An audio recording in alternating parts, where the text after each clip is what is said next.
Bonjour à toutes et à tous. Donc, on est très content que vous soyez là aujourd'hui pour parler du coup du sujet de la maintenance prédictive, plus particulièrement dans l'industrie des procédés. Donc, on est de la société Samson et du coup, donc avant de se lancer dans la présentation, on vous montre pourquoi en fait on est là aujourd'hui en train de vous parler du thème de la maintenance prédictive et du digital. Donc, voilà. Hermann Sandfoss was a pioneer. Born into the stunning rise of the industrial age, he discovered a world full of opportunities. His smart idea of controlling temperature laid the basis for Samson's ongoing success. For over 115 years, we've grown to become a major global player, known for our strength of innovation. We continue to create highest quality products for a wide range of industrial applications. We continue to design them to our customers' demanding needs. We continue to be pioneers. Today, we are at the rise of a new age again, facing the industrial Internet of Things. And as a global brand, we have all it takes to create new visions for a new world. A world that connects hardware with software, artificial intelligence, and self-improving processes. Smart flow devices, smart flow solutions, and smart data for automation solutions. Our window of opportunity is wide open. It is about grasping the future. And the future is now.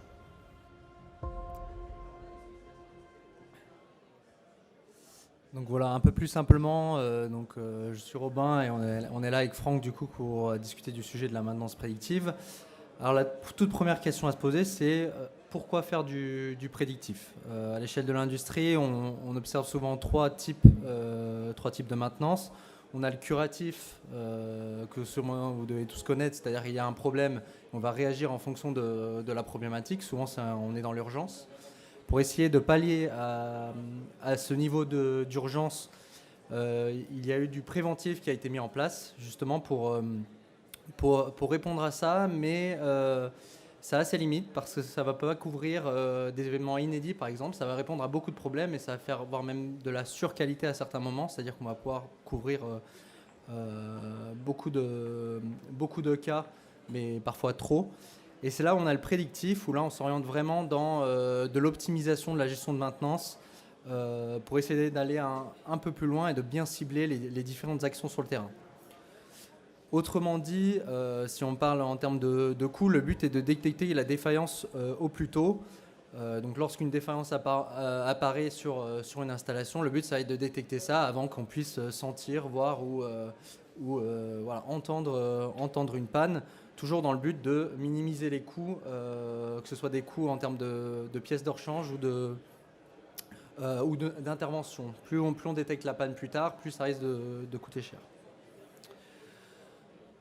Les enjeux sont très différents en fonction des différentes entreprises, mais globalement, on a pu voir à travers notre expérience dans l'industrie que souvent on retombe sur le thème de l'optimisation de la maintenance. La maintenance en termes d'équipes aussi qui sont sur le terrain, mais aussi en termes de pièces de rechange. Donc on parle de consommation de matériel, mais aussi d'énergie. On va pouvoir améliorer aussi un peu les process pour consommer moins d'énergie. Améliorer la continuité opérationnelle aussi, toujours maintenir les unités en fonctionnement, donc c'est de pouvoir faire du prédictif sans arrêter l'installation. Et aussi donc sécuriser l'installation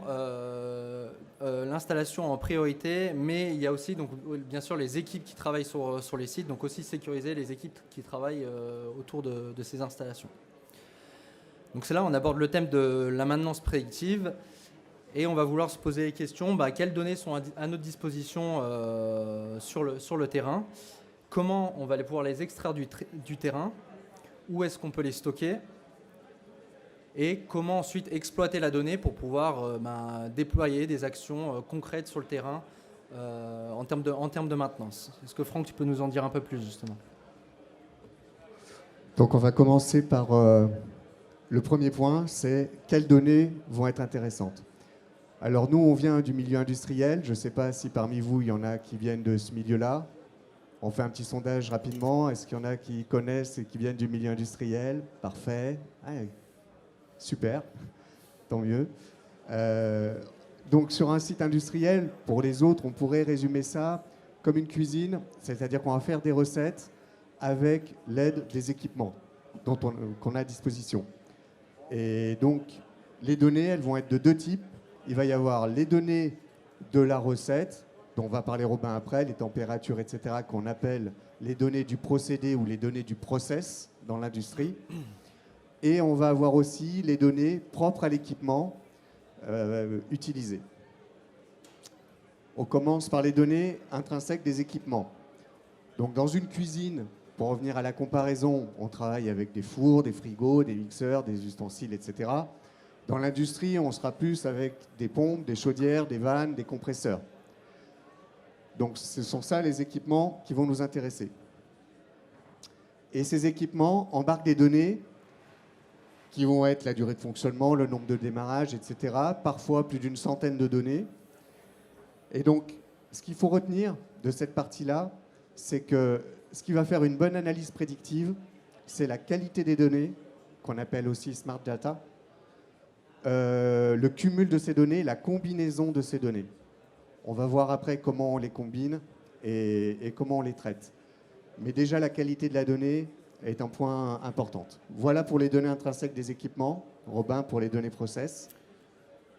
Donc, pour les données process, on a, comme si on reprend l'analogie de Franck sur la cuisine, là on est sur la recette. Donc, on va regarder les infos qui vont nous intéresser en termes de pilotage, de température, de vibration, de pression, de débit.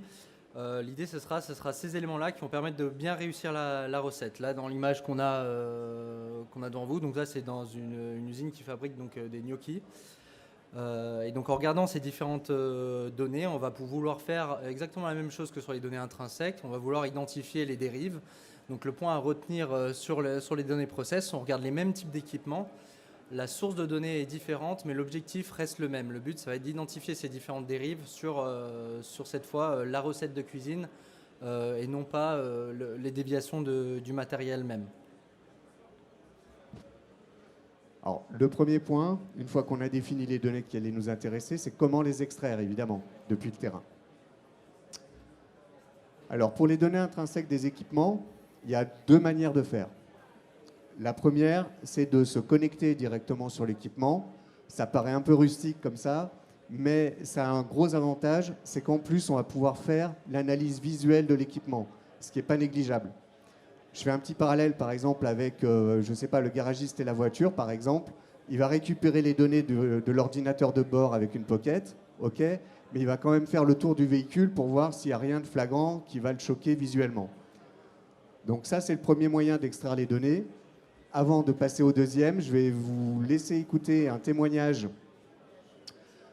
Je vous présente un petit peu la personne. C'est quelqu'un qui est responsable de maintenance de la société Actemium. Actemium, c'est un prestataire de maintenance pour de très gros sites industriels. Vous êtes là? Vous les utilisez? Bon, ok, très bien, ça tombe bien. Et donc, il va nous expliquer quel type de données il extrait et comment il les extrait.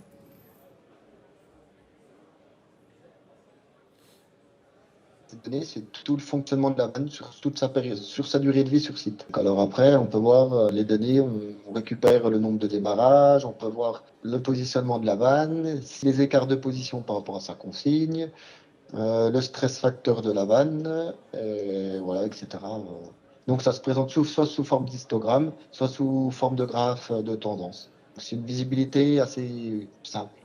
Alors on extrait les données directement sur le site. On plug directement sur le positionneur avec un ordinateur, un texte ou pas texte sur les zones. Hein. Et ensuite, donc on se branche directement sur le positionneur et on récupère les données sans toucher à l'intégrité de l'appareil sur son fonctionnement sur site.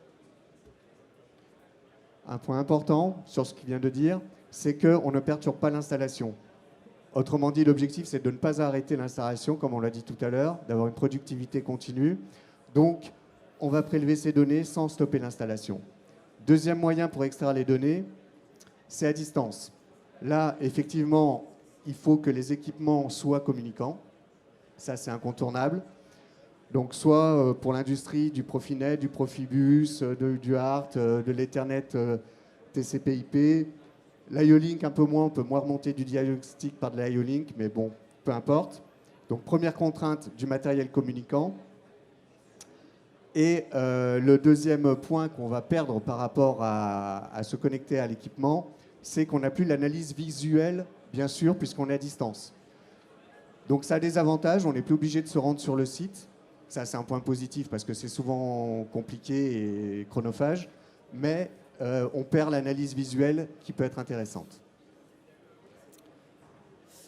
Pour les données process, Robin ? Lorsqu'on parle des données process, c'est un peu plus simple pour extraire les données en automatique parce qu'on va se baser sur le système de contrôle commande où on aura l'ensemble des remontées de données et on va se fier du coup à ce qu'on appelle l'historian. C'est une couche qui va venir historiser justement les données du procédé dans le temps. Alors regardons comment ça s'intègre, on va dire, dans les données. On a les données qui viennent du coup directement du terrain. Donc ça c'est la source. Ensuite l'ensemble de ces données remonte sur de la visualisation, donc le DCS. Et c'est là, juste après, on va pouvoir historiser. C'est là où on aura, bon là c'est dans le cas du MES, mais nous on va s'intéresser à l'historian de données. Et c'est à partir de cette couche essentielle qu'on va pouvoir caler d'autres solutions. Donc des ERP, PLM ou dans ce cas-là des intelligences artificielles ou de machine learning pour là aller au-delà et traiter la donnée et faire du prédictif. Alors maintenant on a une idée de la type de données, qu'il s'agisse des données process ou intrinsèques aux équipements. Maintenant comment on va les stocker ? Alors souvent, quand on a si je reprends le schéma qu'on a vu juste avant, souvent on peut se dire on peut tout mettre sur le même serveur, ce sera beaucoup plus simple à gérer. Alors ça c'est faux, déjà en termes de sécurisation c'est beaucoup plus intéressant de dissocier les différents types de données, mais au-delà de ça c'est aussi pour le traitement de la donnée. Ça va être beaucoup plus simple de gérer les données propres aux équipements d'un côté, comme on peut le voir là, sous forme de data lake par exemple, ou on peut faire comme l'historian pour les données process, on va vouloir séparer et les mettre d'un autre côté et côté historian. Et là on a une structure qui est beaucoup plus facile à utiliser et à exploiter. Et là on retrouve ce schéma-là, il existe, on l'a déjà rencontré dans l'industrie, hein, c'est pas quelque chose qu'on a inventé pour la présentation aujourd'hui, c'est vraiment quelque chose qu'on a pu voir sur le terrain. Donc ça, c'est deux étapes. Et quand je vous parle de stockage, je vous parle bien sûr de stockage physique ou dans le cloud. Hein. On parle, voilà, l'idée, c'est d'avoir ces différentes entités. Pour les équipements, il existe une variante au Data Lake qui présente plusieurs avantages. C'est tout simplement un portail. Alors, pourquoi des avantages par le portail ? C'est que, on va historiser l'équipement. Autrement dit, un équipement qui a un tag, il va être gardé en mémoire sur le portail.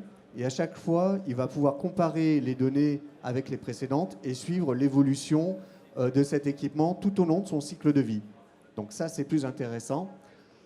Deuxième intérêt non négligeable, on va le voir un peu plus tard, c'est qu'il peut faire une pré-analyse de l'équipement pour savoir dans quel état il est et quelle est son évolution. On y reviendra plus tard. Et un autre point crucial, on s'aperçoit de plus en plus qu'on a besoin de partager les données, on le verra aussi un peu plus tard, avec le fabricant, entre les utilisateurs. Pourquoi ? Pour analyser et valoriser les données et arriver à une analyse prédictive pertinente et concrète. C'est là le point essentiel. Donc le portail présente ces avantages-là par rapport à un data lake basique. On va écouter justement à nouveau Mathieu qui va nous expliquer comment il faisait avant d'avoir le portail et maintenant qu'il dispose d'un portail pour stocker ses données.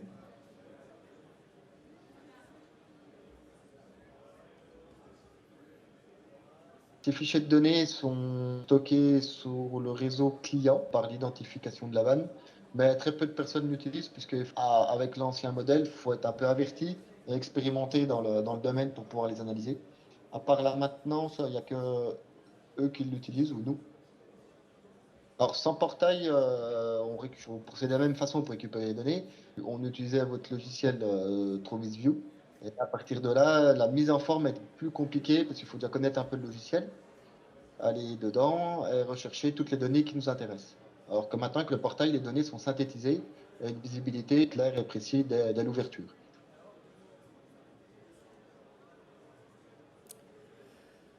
Les données sont à disposition maintenant, on les a sur un portail, sur un data lake, mais maintenant on va passer à l'étape de l'exploitation. Donc on reprend le schéma qu'on avait avant entre les données intrinsèques et les données process. Souvent, on pense aussi qu'on va pouvoir faire du suivi en continu et du monitoring directement à partir de la couche que je vous ai montrée. Donc en amont de l'Historian, on a le DCS. Oui, on peut générer des alertes automatisées où on définit des seuils sur des critères qui sont prédéfinis par les personnes, les équipes expérimentées du terrain. Ce suivi en continu peut aider dans certains cas, mais souvent, ce qu'on va identifier, c'est une surcharge d'alertes. Et après coup, une fois qu'on va obtenir ces alertes, l'interprétation sera d'autant plus complexe parce qu'on va se retrouver dans des courbes. Il va falloir aller chercher un peu plus loin. Et il manque de clarté sur ces éléments-là. Et c'est là où il va falloir aller un peu plus loin. Donc Franck, je te demande, est-ce que tu as une solution à tout ça? Alors, dans les deux cas, on a les solutions, que ce soit pour les données intrinsèques ou pour les données process. Comme on le disait précédemment, le portail d'analyse va déjà faire une pré-analyse de l'équipement. Donc, l'utilisateur ne va pas se retrouver devant des données brutes dont il va savoir que faire ou dont il va quitter les alarmes en permanence sans savoir ce qu'il fait. Le portail d'analyse va analyser donc l'équipement et va en plus permettre de partager la donnée. Parce que la clé du problème, c'est partager les données pour résoudre les problèmes.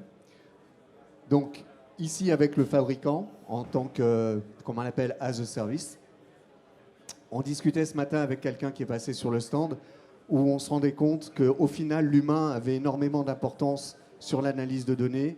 Et plus on partageait la donnée entre utilisateurs et avec le fabricant, meilleure était l'analyse prédictive. Idem pour les données process. On a un logiciel de machine learning ultra performant qui va trier les données, les alertes, pour n'en sortir que 4 ou 5. Robin y reviendra un peu plus tard. Donc ce tri va déjà faciliter considérablement le travail de l'ingénieur process et des équipes extérieures en monitoring. Voilà. Donc dans les deux cas, on facilite et on trie les alertes pour les rendre accessibles et exploitables. On écoute à nouveau Mathieu sur la partage des données avec le fabricant pour expliquer quelle est l'utilité de cette étape-là. Il faut quand même bien connaître le type d'équipement qu'on a dans les mains. Et la meilleure personne qui peut nous renseigner, c'est évidemment le fournisseur de l'équipement. Donc on se rapproche d'eux pour pouvoir avoir encore un autre œil expert, parce que l'intérêt que nous, on est sur le site, on connaît le fonctionnement de la vanne, on connaît le terrain, et le fournisseur, lui, connaît très bien son matériel. Donc la mise en relation entre les deux personnes, c'est encore une meilleure expertise.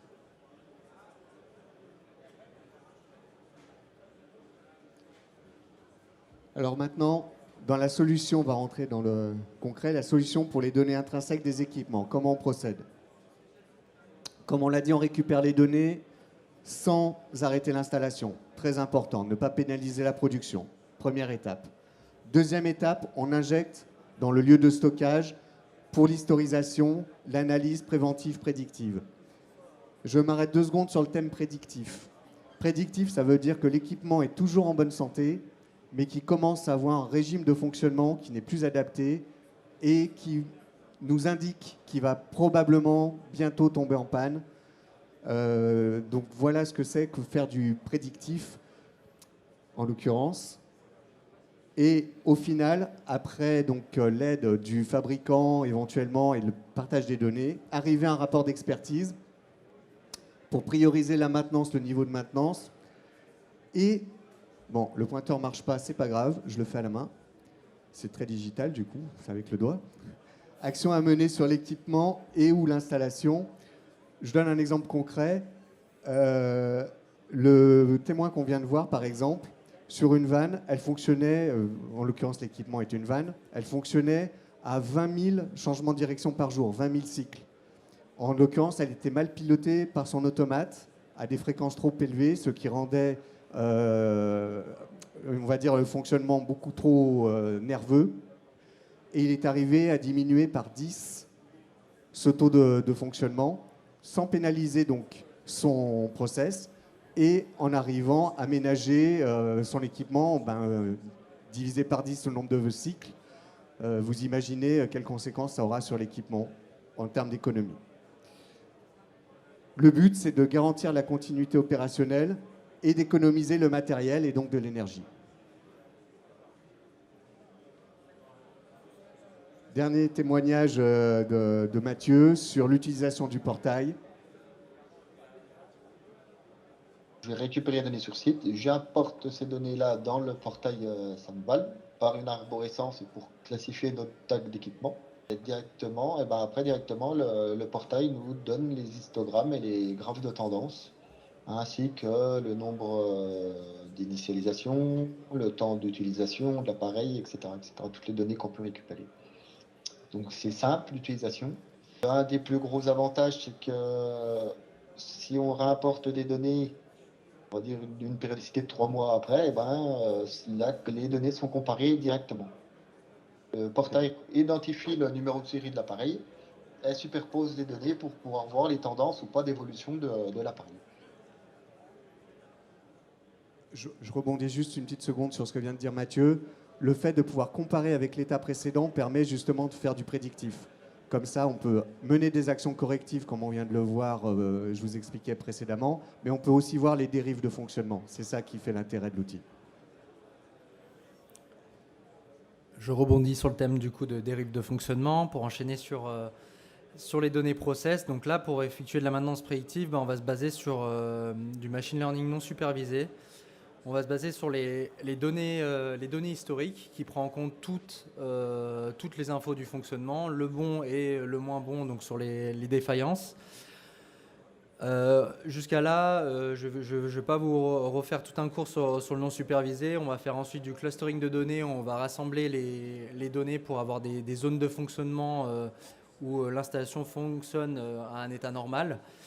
Et à partir de ce clustering de données, on va pouvoir pointer les différentes défaillances. Donc ce modèle de référence est lui enregistré. Et on va venir pointer donc, les différentes défaillances lorsqu'on sort de ces zones de fonctionnement où l'installation est en état normal. Alors jusqu'à là, c'est ce qui est connu dans l'industrie. On peut appliquer ça sur divers équipements. Là où on va faire nos différences, c'est sur le nombre d'alertes. Franck a déjà évoqué le fait qu'on réduit énormément le nombre d'alertes. Pourquoi ? Parce que lorsqu'on prend du machine learning non supervisé, rien que statistiquement parlant, on peut avoir énormément de bruit sur les infos qui remontent et les anomalies. On va chercher à couvrir toute une installation dans le cadre de cette application-là. Donc ça fait énormément de capteurs et d'informations qui remontent. Donc le bruit peut être conséquent et on peut avoir des surcharges d'alerte. Là, on a cherché à répondre à ça donc chez Samson, c'est via l'arbre de causalité. On va créer un contexte aux différentes données. Alors comment on fait ça dans un peu plus de détails ? On a la majorité des infos qui viennent des installations, que ce soit via des schémas techniques, des PID, et aussi il y a le savoir-faire des ingés et techniciens process qui sont sur le terrain. Toutes ces infos-là, on va les retranscrire dans ce qu'on appelle le SAMGuard Studio, où on va pouvoir regarder donc, la relation entre les différents équipements et aussi la relation entre les équipements et le process. Et tout ça, ça donne cette jolie chose-là, l'arbre de causalité. Donc ça, c'est l'arbre de causalité sur un site pétrochimique. On va regarder justement le lien entre ces différents équipements. Une fois qu'on obtient cet arbre de causalité, du coup, on injecte les données en temps réel. Là, on est sur du monitoring pur et dur. On va obtenir donc des alertes, ce qu'on appelle les alertes pertinentes, parce qu'on va pouvoir vraiment avoir des alertes concrètes et pas une surcharge et des faux positifs comme on peut connaître dans l'industrie. Pour revenir sur le thème du partage de données aussi, on trouve ça essentiel aussi de partager avec des équipes spécialisées sur le sujet. C'est pour ça qu'on propose le modèle as a service aussi avec la solution. On va partager les différentes alertes avec nos équipes, avec des experts pour directement relier avec les utilisateurs des actions concrètes sur le terrain. Et c'est ça qui va permettre d'être beaucoup plus réactif et d'être vraiment dans du prédictif pur et dur sur le terrain. Alors pour conclure, on a pu voir du coup qu'on a différents types de données, que ce soit les données intrinsèques, donc propres aux équipements, ou les données process qui sont la recette de cuisine du fonctionnement de l'installation. On sait comment les extraire du terrain et on sait où les stocker et comment les stocker et aussi comment les exploiter. Mais Franck, tu peux nous rappeler pourquoi c'était important de faire ça ? Alors, justement, on va rappeler quand même l'objectif de départ. Optimiser la maintenance et réduire la consommation, éviter de transformer les équipements en produits jetables. Clairement, il y a certaines fois où on dit je passe une vanne par an, même si elle est en bon état, on remet une autre vanne, un autre compresseur, etc.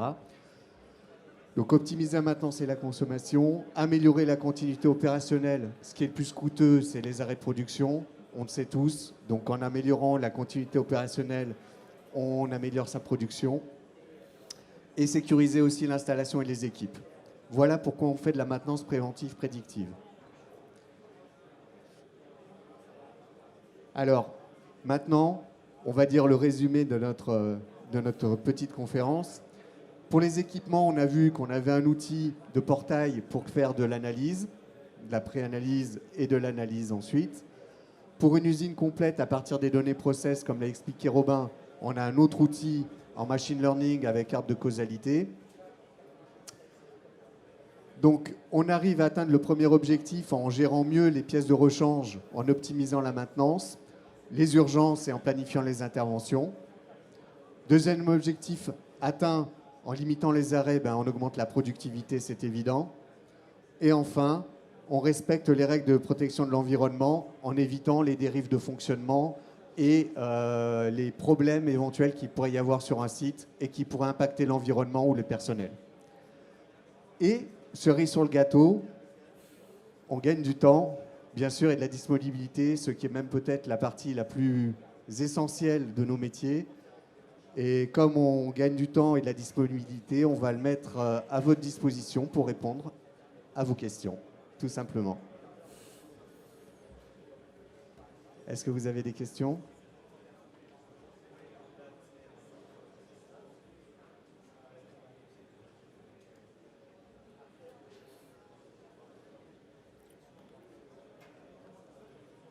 S'il n'y a pas de questions ou vous avez des questions un peu plus spécifiques et tout, on est sur le stand du coup F24. Donc venez nous voir pour continuer la discussion autour de la maintenance prédictive des différentes installations qui existent. Merci en tout cas de votre attention et bon salon.